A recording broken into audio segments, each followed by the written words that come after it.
लौट आए हैं ब्रेक के उस पार। जब हम बात कर रहे थे वहाँ तमाम नेताओं से हमारी बात हुई, वो सब उस घटनाक्रम को समझा रहे हैं। हमारे साथ हमारी चर्चा में शामिल होने के लिए सभी बैठे हुए हैं। लगातार हम उनसे समझने की कोशिश कर रहे हैं कि किस तरह से चीज़ें बदल रही हैं। जगदीश जी, आपने भी बहुत आंदोलन किए हैं, आपने भी बहुत लाठियाँ खाई हैं उत्तराखंड के लिए, लेकिन अब ये जो आप बदलाव देख रहे हैं, युवा, आप भी थे युवा जब आप लड़ाई कर रहे थे, अपने हक को मांग रहे थे, हक ये भी लड़का मांग रहा था, लेकिन मैं उस फ़र्क को समझना चाहता हूँ जो ये 10 सालों में आ गया है। युवाओं की जो ये कहानियाँ हो रही हैं, इस तरह से युवा आत्महत्या कर रहे हैं दूसरे के बहकावे में आके, और वहाँ के जो सियासत के लोग हैं वो भी कठपुतली बना रहे हैं युवाओं की। यूथ पावर पूरी तरह से ये गलत तरीके से इस्तेमाल हो रही है, और इसके लिए मुझे लगता है आपको आगे आना पड़ेगा। नहीं, विगत कई वर्षों से हम देख रहे हैं कि जो छात्र राजनीति के अंदर पूरा राजनीतिक दलों का पूरा वर्चस्व बढ़ता चला गया और उनमें उनको फ्यूचर नजर आने लगा। जो छात्र उनको बहकाया जाता है भविष्य के लिए, और वो उसे पूरे दमखम से, पूरा फंडिंग पार्टियों से होती है, नेताओं से फंडिंग होती है, और उससे उनको प्रोत्साहित करके आगे लाया जा रहा है। और वो आगे जा, क्योंकि राजनीति क्या होता है, पहले छात्र संघ होता क्या है, छात्र संघ उस विश्वविद्यालय, वो विद्यालय के अंदर उनकी सुविधाओं के लिए लड़ाई लड़ना, उनके लिए इंफ्रास्ट्रक्चर को डेवलप कराना, उनकी समस्याओं का जूझना, उनका एक सीमित दायरा था। लेकिन आज जो छात्र जो है, नेता जो हैं, वो राजनीतिक दलों के मुखौटे बन करके उनके लिए काम कर रहे हैं। उनका पूरा इस्तेमाल होता है, और जब उनका इस्तेमाल होता है तो उनमें एक छटपटाहट आगे बढ़ने की। ये जो प्रोत्साहन हुआ होगा, मैं नहीं कह सकता कि कोई आदमी अपने आप में आग लगा देगा। होता कि कई जगह हमने देखा कि वहाँ आत्मदाह ने कहा कि सब मिट्टी का तेल डालेंगे और उसके बाद हम तुम्हें बुझा देंगे, कुछ नहीं होगा। लेकिन बाद में पता लगा कि मिट्टी के तेल के बजाय पेट्रोल डाल दिया। और पेट्रोल क्या होता है कि बॉडी को पूरा जला देता है। मिट्टी तेल क्या होता है कि आउटसाइड उसको फ्लेम आती है, पेट्रोल इनसाइड सारा जलाता है। और वो जो ये केस यहाँ पे हमें नजर आ रहा है, यहाँ पे मैं समझता हूँ कि ये बहुत ज्यादा दर्दनाक स्थिति है, इससे हमें बचाना होगा। और मैं आपके चैनल के माध्यम से कहना चाहूंगा तमाम युवाओं को, आपके माँ बाप की आप पर बहुत आशाएं हैं, अभिलाषाएं हैं, बड़े जिद्दत से वो आपको पाल रहे हैं, पढ़ा रहे हैं, आपको पूरे परिवार को पालना है। और इस तरह के बहकाव में आकर, नेताओं के बहकाव में आगे ना आए। छात्र राजनीति से बाहर भी आपको जीवन में आगे बढ़ना है, और जीवन का आपका लक्ष्य होना चाहिए, उस लक्ष्य से भटके नहीं। और ये राजनीतिक दलों का तो ये अपना काम है, वो आपको इस्तेमाल करेंगे, जब इस्तेमाल करने के बाद आपको छोड़ देंगे। तो इसलिए अपना भविष्य को जो है दांव पे ना लगाएं, और जीवन को तो कदापि ना लगाएं। जीवन बहुत अमूल्य है, और आपसे ज्यादा आपके माँ बाप आपके परिवार के लिए है। आप उनके दर्द को समझने की कोशिश करें, और इस तरह की घटना में कभी भी आगे सम्मिलित होने की कोशिश ना करें। ये मेरा सबसे निवेदन है, क्योंकि राजनीतिक दलों के बहकाव में हम आकर के हमने बहुत कुछ खोया है। हमें भी अपने छात्र जीवन में हमें पता कि हमारे यहाँ तो डीएवी कॉलेज में गोलियां चलती थी, लेकिन उस टाइम जो है हमारे साथ ईरा सिंह बिष्ट वगैरह जो लोग थे, वो थोड़े सुलझे हुए लोग थे, उन्होंने कॉलेज से बाहर राजनीति नहीं होने दी। हाँ, ये था कि हमारे काम क्या होता था, पिक्चर हॉलों में ब्लैक मार्केटिंग हमने बंद करवा दी। कहीं पर जो है जो छेड़छाड़ करते थे बच्चे, रात को हमारी टोलियां जाती थी, हम वहाँ पे रोकते थे, उनको नहीं करने देते। लेकिन इस तरह की राजनीति हमने कभी नहीं की कि हम इस तरह उतरे और किसी व्यक्ति विशेष के लिए या किसी व्यक्ति विशेष के बचाव के लिए हम अपना जीवन समाप्त कर दें। ये प्रक्रिया गलत है। पीयूष जी, आपसे जानना चाहेंगे हम, जो गंभीरता दिखा रही है इस घटनाक्रम में पूरे में उत्तराखंड की सरकार, और हरीश रावत जी ने सीबीसीआईडी जांच के आदेश भी कर दिए हैं, और तमाम नेता भी पहुंचे अंतिम संस्कार में, और सब ने कहा है कि बहुत दुख की बात है, और जो फ़ोन लाइन पे जुड़े उन्होंने भी कहा कि ये पूरा घटनाक्रम बड़ा दुखद है और इसकी जाँच होगी। लेकिन मैं आपसे ये समझना चाहता हूँ कि ये जो गंभीरता बताई जाती है, अंदर की क्या इतनी गंभीरता होती है क्या इस तरह की घटनाक्रमों में? देखिए, ये एक रस्मी जो है प्रतिक्रियाएं होती हैं। जब भी इस तरह की घटनाएं या दुर्घटनाएं होती हैं, तो राजनीतिक दल और राजनीतिक व्यक्ति इसी तरह की प्रतिक्रिया करते हैं, और फिर वो मामला जो है ढीला पड़ जाता है। मुझे भी, चूंकि इसमें कांग्रेस की सरकार है और कांग्रेस के ही व्यक्ति, जो मरा है वो भी कांग्रेस का था, और जिसपे एक आक्षेप लगा है और जिसको पकड़ा गया है वो भी कांग्रेस का ही था। तो मुझे नहीं लगता कि कहीं बहुत आगे ये जांच जा पाएगी, कहीं ना कहीं लीपापोती हो जाएगी, और इसको दबाने की कोशिश की जाएगी ताकि सीधे सीधे कांग्रेस की ही जो कार्यशैली है, या जो कांग्रेस में जिस तरह की अब एक युवा राजनीति पनप रही है, वो उसको दबा दिया जाए। ये ना कहा जाए कि उसको हाँ कि इस तरह कांग्रेस हो रही है, वो उसको दाग लग रहा है उसके ऊपर, क्योंकि भाजपा भी इसका फायदा उठा सकती है, राजनीति का फायदा उठा सकती है। तो निश्चित रूप से मुझे नहीं लगता है हरीश रावत ने की भी मजबूरी थी कि उनको ये इंक्वायरी बैठानी थी, क्योंकि वरना जो है सरकार भी कटघरे में खड़ी की जाती। तो उन्होंने ये सब किया है। प्रक्रिया ये चलती रहती है, लगातार ऐसा होता रहा है, लगातार इससे बहुत चीजें आगे नहीं बढ़ती है। लेकिन ये बहुत दुखदाई है, और इस तरह की प्रवृत्ति जो पैदा हो रही है, ये निश्चित रूप से इस पे कहीं ना कहीं लगाम लगनी चाहिए। और उन जो युवा राजनीति है उसकी एकदम दिशा दशा भटक चुकी है। अब देखिए, जैसा कि अभी जीवन जी कह रहे थे कि बिल्कुल यही हो गया है कि अब वो राजनीतिक दलों के इस्तेमाल के लिए रह गई हैं। जितने भी ये जो छात्र राजनीति है, वो जो छात्रों की जो समस्याएं हैं उनको लेकर नहीं होती। अब आप देखिए, दिल्ली यूनिवर्सिटी का चुनाव होता है, उसमें जो पार्टियां इतना ज्यादा पैसा खर्चा करती हैं, इस तरह से कैंपेनिंग होती है, और बाद में भाई जो कैंडिडेट है उसको पार्टी की प्रतिष्ठा से जोड़ दिया जाता है। प्रतिष्ठा जोड़ दिया जाता है कि वो ये दिखाया जाता है कि देखिए हमारी प्रतिष्ठा, उसको विधानसभा और फिर केंद्र तक की राजनीति तक ले जाया जाता है कि आपकी लोकप्रियता कितनी है, भले ही उसको आपने हासिल करने के लिए उस जीत को क्या। और अभी दिल्ली यूनिवर्सिटी के इलेक्शन में देखा भी गया, जो छात्र संघ का इलेक्शन हुआ। जी हाँ, जी हाँ। तो इस तरह से जो है मेन जो मुख्य जो राजनीतिक दल है, वो जब छात्र इकाई को अपने इस्तेमाल के लिए या अपनी एक छवि को सुधारने के लिए या एक राजनीतिक फायदा उठाने के लिए करते हैं, तो उसमें निश्चित रूप से नुकसान होता है और दिशा भटक जाती है छात्र राजनीति की। छात्र राजनीति की है कि जो बेसिक समस्याएं छात्रों की, उसको लेके आगे बढ़े। ठीक है, उसमें जो लीडरशिप उभरेगी वो आगे बढ़ेगी निश्चित रूप से संगठन के अंदर, लेकिन बाकायदा क्योंकि उनकी भी आकांक्षाएं पैदा हो जाती हैं और वो किसी न किसी नेता की जो लॉबी है उसके हिस्सा बनने की कोशिश करते हैं, उसमें फिर उनका इस्तेमाल होता है।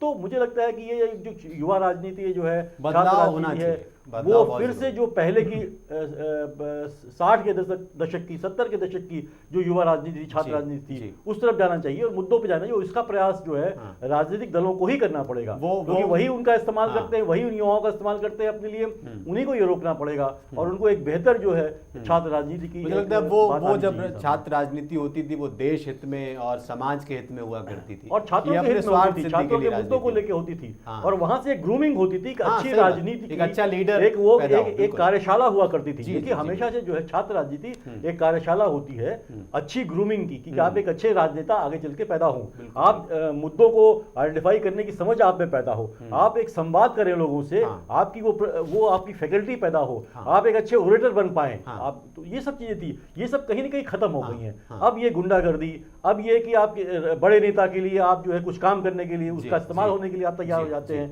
आपकी एम्बिशन होती है कि रातों रात आप जो है अध्यक्ष बन जाए, उसके बाद आप एमएलए का टिकट मिल जाए, फिर आपको सांसद का टिकट मिल जाए, फिर आप मंत्री बन जाए और खूब पैसा कमाए। तो ये सारी पूरी की पूरी बदल गई प्रवृत्ति, उसको हमको रोकना होगा। जी प्रकाश जी, ये घटनाक्रम जो हुआ है, इसके बाद आप क्या बदलाव चाहते हैं? आप भी छात्र राजनीति से जुड़े रहे हैं, किस तरह की बदलाव चाहते हैं आपकी उत्तराखंड, खासकर उत्तराखंड में तो छात्र राजनीति जो हो रही है वो इतनी ज़्यादा उसको तवज्जो दी जा रही है राजनेताओं के द्वारा, उसको थोड़ा दायरा दिया जाए और उसकी कुछ सीमाएं बनाई जाएं।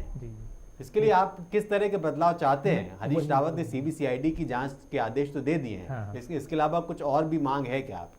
देखिए, जहाँ तक ये मुद्दा पहुँच गया है उसके लिए पॉलिटिकल पार्टियों के पास जांच के अलावा कुछ रह नहीं गया है अब। लेकिन मेरा कहने का मतलब ये है कि जहाँ पर ये अभी कॉलेज लाइफ है, मतलब यहाँ वो एक स्टूडेंट, एक बच्चा अपने लाइफ की शुरुआत करता है, वहाँ उसे पता लगता है कि मुझे आगे जाके क्या करना है। मुझे लगता है कि उसकी पॉलिटिकल ग्रूमिंग के लिए एक पॉलिटिकल हिस्ट्री हमारे सिलेबस में है, वो वहां से सीखें कि पॉलिटिक्स कैसी होती है।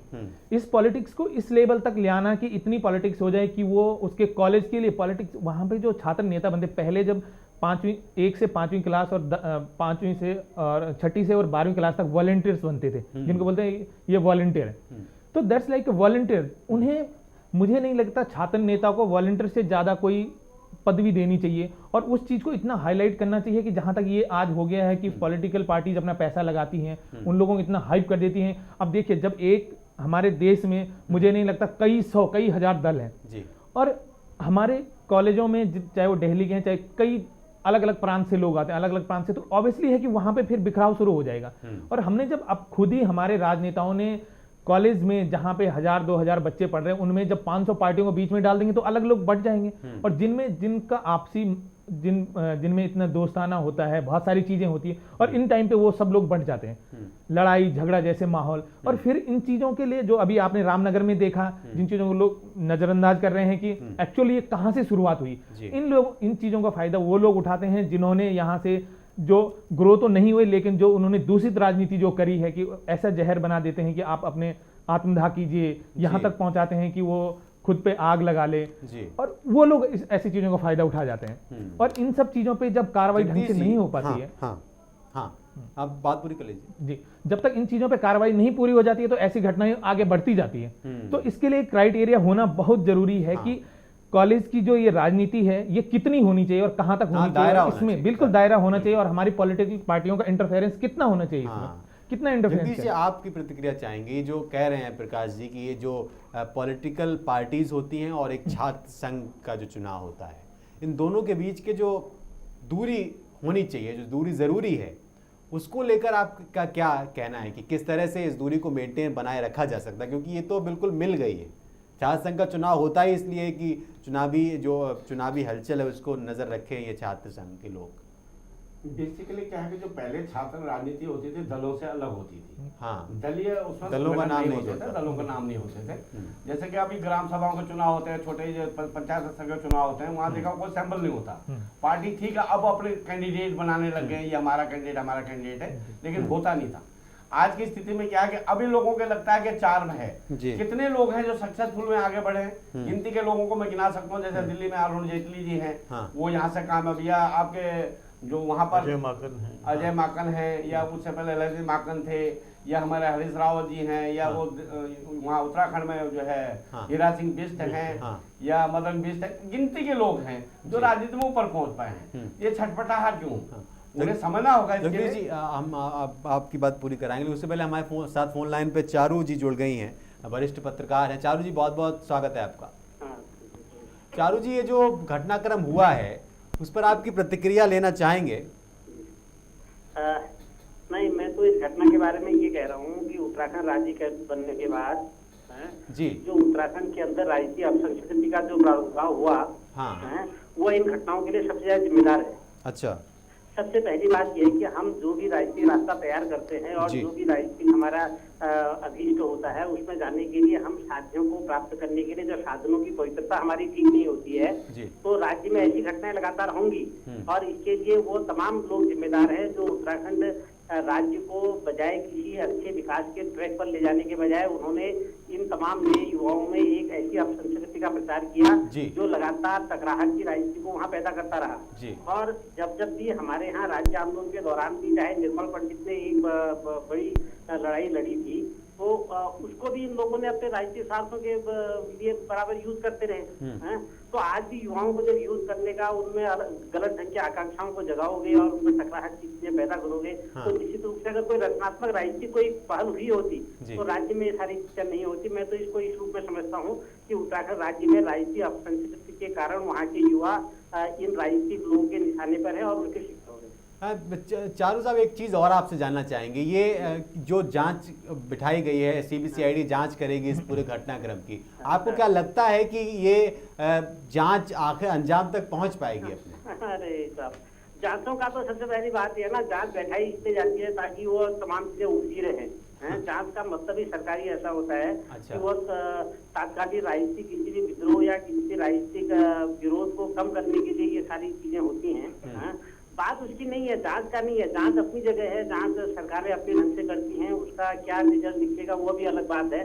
लेकिन मूल सवाल जो हम जहाँ से शुरू कर रहे हैं वो ये है, क्या कि राजनीतिक अपसंस्कृति का हमेशा हरिश्चंद्र उत्तराखंड में यही होगा, बजाय विकास के हम अपने युवाओं को खोते रहेंगे? ये सवाल ज्यादा महत्वपूर्ण है। चारू जी, हमारे साथ जगदीश जी हैं, जगदीश नेगी जी, राज्य आंदोलनकारी हैं। ये आपसे सवाल पूछना चाहते हैं। चारू जी नमस्कार। नमस्कार। चारू जी, ऐसा है कि जो राजनीतिक बिखराव जो हुआ है छात्र राजनीति का विशेष करके, वो छात्र राजनीति जो है कॉलेज से बाहर चली गई है। छात्र राजनीति कॉलेजों के विकास और उनके डेवलपमेंट के लिए होती थी, उनकी समस्याओं के समाधान के लिए होती थी। इसको दिशा फिर कैसे दी जाए? हाँ, इसमें मैं एक बहुत महत्वपूर्ण बात कह रहा हूँ कि 1970 में उत्तराखंड के अंदर एक बहुत बड़ी राजनीतिक चेतना आई थी छात्रों के बीच में। और उस 72 की राजनीति में आप पूरे देश के उस समय के दिनमान जैसे अखबार मैगजीनें थी जिन्होंने उत्तराखंड की छात्र राजनीति को देश की बहुत बेहतर छात्र राजनीति में माना था। और उसके बाद जब उत्तराखंड राज्य आंदोलन चला तो उसमें छात्रों की बहुत महत्वपूर्ण भूमिका रही, क्योंकि वह उत्तराखंड के सवालों पर बहुत चेतन थे। लेकिन हमारी जितनी भी राजनीतिक पॉलिटिकल फोर्सेज हैं उन्होंने अपने राजनीतिक विंग को, जो आप कह रहे बहुत सही आपने कहा कि हम जल जंगल जमीन के सवालों को लेकर छात्रों को इकट्ठा नहीं कर रहे हैं, हम वहाँ शिक्षा के अच्छी शिक्षा के लिए छात्रों को इकट्ठा नहीं कर रहे हैं, हम वहाँ के तमाम सामाजिक सवालों पर हम छात्रों को इकट्ठा नहीं कर रहे हैं। हमने तमाम छात्रों को ठेकेदार बना दिया और पूरे छात्र संघ ठेकेदारी के अलावा आगे नहीं बढ़ पाए। ये बड़ा दुर्भाग्य है। हाँ चारू जी, ये आप कह रहे हैं कि जल जंगल जमीन को बचाने के लिए छात्रों को इकट्ठा नहीं कर रहे हैं, ये बड़ा दुर्भाग्य है कि कोतवाल को हटाने के लिए छात्रों को इकट्ठा किया जा रहा है। चले हाँ, पूरे गौला नदी पर कब्जा करने के लिए छात्रों को एक किया जा रहा है अपने स्वार्थों के लिए। हाँ। और पूरी आपकी जो अलकनंदा पर जितना भी वो निकलता है ना, ये रोड़ी बजरी पर जितना काम हो रहा है उसके लिए तो उन छात्रों को इकट्ठा करते हैं अपने स्वार्थों के लिए। और बाद में जब वो गैंगवार में बदलता है, जब वो टकराहट में बदलता है तो उसका शिकार भी छात्र होता है। तो निश्चित रूप से राजनीतिक लोगों ने इनको जल जंगल जमीन के सवाल नहीं, बल्कि मैं एक बहुत महत्वपूर्ण बात यहाँ पर कहना चाहता हूँ आपके चैनल के माध्यम से जी बिल्कुल, कि उत्तराखंड के तमाम नेता इतने जमीन से जुड़े हुए हैं, इतने जमीन से जुड़े हुए हैं कि उन्होंने पूरे उत्तराखंड को शर्त से शासन और पूरी को बेचने का काम कर दिया है। और इस जमीन से नेताओं से जो जुड़े हैं जमीन से, इसके खिलाफ एक लड़ाई वहाँ होनी चाहिए और उसके लिए इन छात्र शक्ति को इकट्ठा नई सिरे से करना पड़ेगा। हाँ, बहुत बहुत शुक्रिया आपका चारू जी हमारे साथ जुड़ने के लिए। जगदीश जी, जिस तरह से कह रहे थे चारू जी की ये पूरी जो बदलाव है ये बहुत ज़्यादा दुर्भाग्यपूर्ण है उत्तराखंड के लिए, और लगता है कि एक बार फिर वो कह रहे थे कि एक बार फिर आवाज़ उठानी पड़ेगी कि युवाओं को सही रास्ते पर ले जाया जाए। उन्होंने कहा कि जिन चीज़ों को इस्तेमाल करना चाहिए जिस कामों के लिए वो नहीं हो रहा है, विकास के लिए युवाओं का इस्तेमाल नहीं हो रहा है, और इसके लिए कहीं ना कहीं जो राज्य आंदोलनकारी हैं, एक लंबी फौज है उत्तराखंड में, उनको आगे आना चाहिए। ऐसा कि छात्र राजनीति का हमने भी इस्तेमाल किया, उत्तराखंड आंदोलन में किया, और जो पहला जो है इनका अधिवेशन बुलाया था वो मैंने बुलाया था, ऐड भी मैंने दिए थे अखबारों के अंदर। डॉक्टर सती और ये है यहाँ पे मोहन पाठक वगैरह तमाम लोगों के पूरे कुमार गढ़वाल मंडल की मीटिंग बुलाई, लेकिन एक दिशा देने के लिए। हाँ। हमने कभी इस तरह की राजनीति करने के उनको नहीं कहा कि इस तरह आएंगे, क्योंकि एक देखिए दो चीजें हैं इसमें, कहीं ना कहीं प्रेस मीडिया और मीडिया का भी एक योगदान है। जो महिमा मंडल होता है, गलत आदमी का भी हम महिमा मंडन करने लग जाते हैं। हाँ। तो एक ऐसी भूख हो गई है कि उसका जब वो छपास की राजनीति हो गई। हाँ। हमने उस टाइम भी देखा कि साहब दिन दिन में नेता पैदा हो रहे हैं। हाँ। आज एक था, कल एक नया संगठन बना दिया, क्यों कि बाद छपास में उसका नाम आ जाएगा, वो अध्यक्ष है उसका। और उस टाइम आपको बताएं कि जब हमारे कासिम जो है इसके एसपी चौहान की मीटिंग चल रही थी तो एक रात के अंदर 700 संगठन हो गए उनसे मीटिंग करने के लिए। फिर हमें यूपी निवास में उनको बुलाना पड़ा, छात्रों को भी सबको समझाना पड़ा कि भाई सामूहिक नेतृत्व में एक आदमी बात करो। इस तरह 700 संगठन जाओगे तो खत्म हो गया, तो बड़ी आंदोलन को कमजोर कर रहे हैं। तो छात्रों को उपयोग किया जा सकता है, लेकिन इस तरह से नहीं। हम एक दिशा उनको दे सकते हैं और वो संस्कार भरने पड़ेंगे नीचे के लेवल से। संस्कारों की कमी हो गई है। आज की स्थिति बता रहा हूँ, हम एक स्कूल चला रहे हैं। अब वहां पर क्या है कि हमें 6ठी क्लास का बच्चा का पेरेंट्स आता है कि साहब मेरा बच्चा मेरे कहने से बाल नहीं कटा रहा, बाल कटवा दो उसके। ये कहाँ संस्कृति जा रही है ये? बिल्कुल। इसका मतलब हम बच्चों पे ध्यान नहीं दे रहे हैं। हम उनके पास, हमारे पास टाइम ही नहीं उनसे बात करने का, इंटरेक्शन नहीं हो रही है। हम कभी, पेरेंट्स का काम नहीं है कि 1 घंटा बच्चे के साथ जब कॉलेज से आ रहा है या स्कूल से आ रहा है 1 घंटा उसके दिन भर के दिनचर्या पे बात करें। आज बेटा क्या हुआ, आज कैसा हुआ, क्या घटना हुई, क्या हुआ। अगर वो गलत कोई बात है तो उसको वहां समझाया जा सकता है, नहीं बेटा आप गलत जा। लेकिन हम तब जागते हैं जब वो भटक चुका होता है, जो बहुत लंबा रास्ता तय कर चुका होता है, और वहां से वापस। जी, किशोर उपाध्याय जी जुड़ गए हमारे साथ, उत्तराखंड कांग्रेस के प्रदेश अध्यक्ष, उनसे सवाल ले लेते हैं। किशोर जी, बहुत बहुत स्वागत है आपका। जी धन्यवाद। किशोर जी, पूरा मामला तो आप समझते ही हैं, किस तरह से वहाँ चीज़ें हुई हैं आप जानते हैं, लेकिन हम ये जानना चाहते हैं कि सरकार कितनी गंभीर है इस पूरे मामले में अंजाम तक पहुँचने के लिए। सरकार को गंभीर है, सरकार की गंभीरता में कहीं कोई कमी नहीं है। अच्छा। और ये बहुत ही दुर्भाग्यपूर्ण जो है घटना हुई है। मैं तो हमारे पत्रकार जो भाई हैं, हाँ, आनंद पांडे जी, जिनके उसको पुत्र रोहित पांडे जी थे, हाँ, और रामनगर की जनता का मैं बहुत आभारी हूँ, जिस तरह की समझदारी का, जिस तरह के धैर्य का जी उन लोगों ने परिचय दिया, जी वो हमारे लिए, पूरे देश के लिए और उत्तराखंड के लिए अनुकरणीय उदाहरण है। एक उदीयमान और जिसमें भविष्य की बहुत संभावनाएं थे, ऐसे एक युवा को हमने, अब गलती किसकी थी ये तो जब सारी इंक्वायरी होगी उसके बाद पता चलेगा, हाँ लेकिन कहीं न कहीं चूक तो हुई है और हमने उसको खोया है। लेकिन संजय सिंह हाँ, नेगी जैसे नेताओं के लिए क्या कहेंगे आप? किशोर जी हमारे साथ पीयूष पंत जी हैं, वरिष्ठ पत्रकार है, वो आपसे सवाल करना चाहते हैं। किशोर जी, आप तो जनता का आभार कर रहे हैं, लेकिन संजय सिंह नेगी जैसे नेता जो आप ही के पार्टी के हैं, उनके लिए आप क्या करेंगे? उनके लिए क्या करना है आप बताएं। नहीं, आप ही के इस तरह के जो पनप रहे हैं, आप ही के पार्टी में नेता, और जो अगर है तो क्या आप ऐसे नेताओं को अपनी पार्टी से अलग करेंगे? जी, क्या इस तरह के नेता जो आपके दल में पैदा हो रहे हैं, आपके दल में पनप रहे हैं, क्या उनका बहिष्कार करेगी आपकी पार्टी? नहीं, कोई भी होगा कि अगर कहीं पर भी किसी की अगर त्रुटि होगी, गलती होगी, तो हमारी पार्टी में, महात्मा गांधी जी की पार्टी है, उसके लिए कोई जगह नहीं। नहीं तो महात्मा गांधी की पार्टी में तो हिंसा कभी थी नहीं। हाँ, आपकी जगदीश पार्टी नेगी में जी, कहाँ आप- युवा भटक हाँ, रहे हैं सब? जगदीश नेगी जी आप भी सवाल ले लीजिए। किशोर जी हमारे साथ जगदीश नेगी जी भी हैं, राज्य आंदोलनकारी। किशोर भाई नमस्कार। जी जगदीश भाई प्रणाम। ऐसा है कि अभी हम जो वीडियो देख रहे थे उसमें मुझे सबसे बड़ी जो घटनाक्रम क्या हुआ उसमें मैं नहीं जा रहा हूँ, पर इसमें मुझे फायर ब्रिगेड वालों की बहुत बड़ी कमी नजर आई। अगर फायर ब्रिगेड चाहता तो हम एक युवा की जान बचा सकते थे। नहीं, निश्चित रूप से उसमें कमी तो है ही। तो उसमें एक्शन क्यों नहीं हुआ फायर ब्रिगेड का ऑफिसर वहाँ पे? इसके लिए किसी को भी ये इस तरह का अंदेशा नहीं था कि ये लोग वहाँ टंकी पर चढ़ेंगे। उन्होंने जो जगह का बताया था कि वहाँ पर हम उस चौराहे पे जाएंगे, वो लोग टंकी पे चढ़ गए और सब लोग हतप्रभ थे। बल्कि रोहित जी के पिताजी आनंद पांडे जी तो नीचे थे, वो भी अपील करते रहे। और उसमें इसीलिए नेगी जी एक और हरीश रावत जी ने, माननीय मुख्यमंत्री जी ने कहा है कि आनंद पांडे जी उनके बचपन के साथी भी हैं, बहुत पुराने दोस्त हैं। उन्होंने कहा कि जो परिवार को जो भी वो कहेंगे, जिस इंक्वायरी जिस उससे वो संतुष्ट होंगे, वो करने के लिए सरकार तैयार है। अब रोहित को तो हम वापस नहीं ला सकते, भविष्य में ऐसे की घटनाएं ना हो।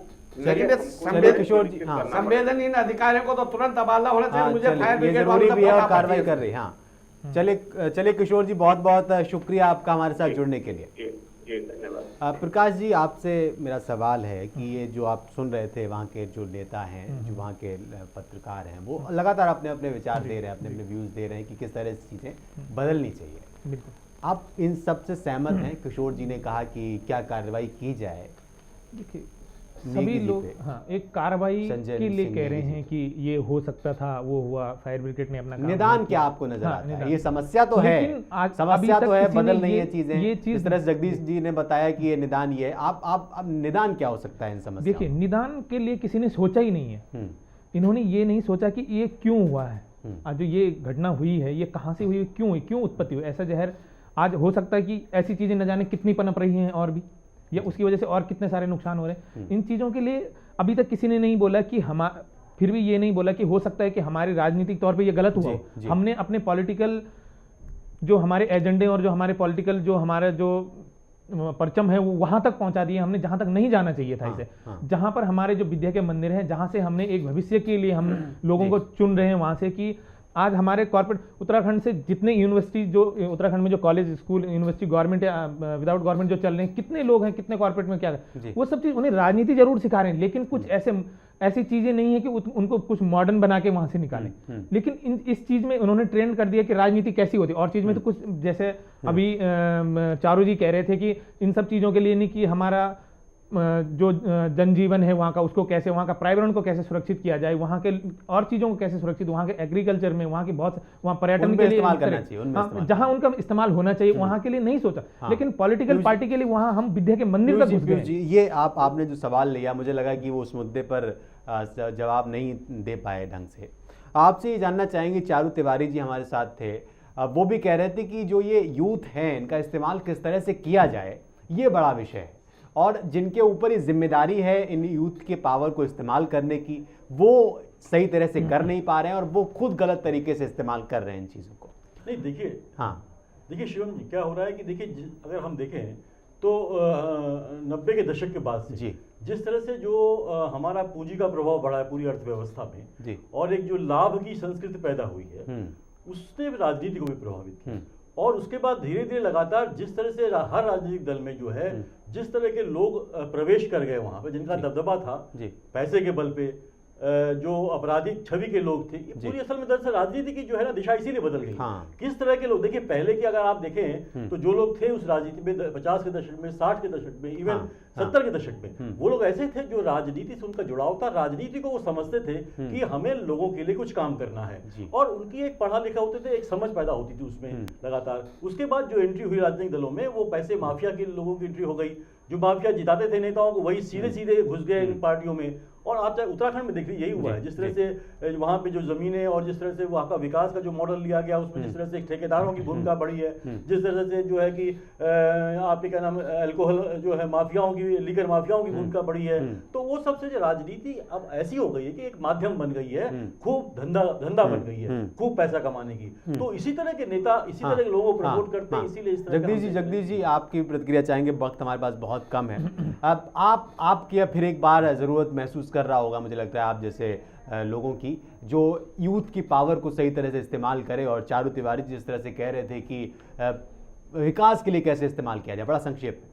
नहीं, हमें एक दिशा तो देनी होगी जी, क्योंकि यूथ को अगर दिशा नहीं देंगे तो दिशा भटक जाएगी। हाँ, और राजनीतिक दलों के इस्तेमाल से नहीं बचाना होगा, क्योंकि एक आज राजनीतिक दलों के जो है ये हथकंडे बन गए हैं। अब देखिए यही जगदीश जी, मैं थोड़ा सा आपको माफ कीजिएगा, मैं ध्यान दिलाऊंगा आपका कि आप भी उस आंदोलन में थे, तो उत्तराखंड क्रांति दल का क्या हर्ष हो गया जी, उसका जो एक नई राजनीति लेके आया था, जो विकास की राजनीति लेके आया था, जो एक नए राज्य अलग राज्य चाहता था ताकि वहां पे एक विकास किया जाए, एक जनमुखी जो है विकास किया जाए, उसका क्या हर्ष हो गया। आज उनका एक एमएलए है, वो भी मुख्य पार्टी हमारे पास बना हुआ है। जी, वक्त नहीं हमारे पास। बहुत बहुत शुक्रिया आप सभी मेहमानों का हमारे साथ चर्चा में शामिल होने के लिए, और जो लोग हमारे साथ फोन लाइन पे जुड़े उनका भी बहुत बहुत शुक्रिया।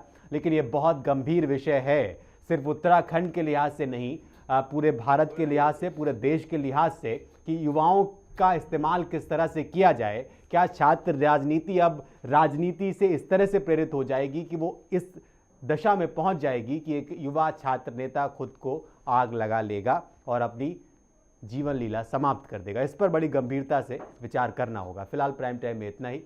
आप देखते रहिए रिपोर्टर 20.7।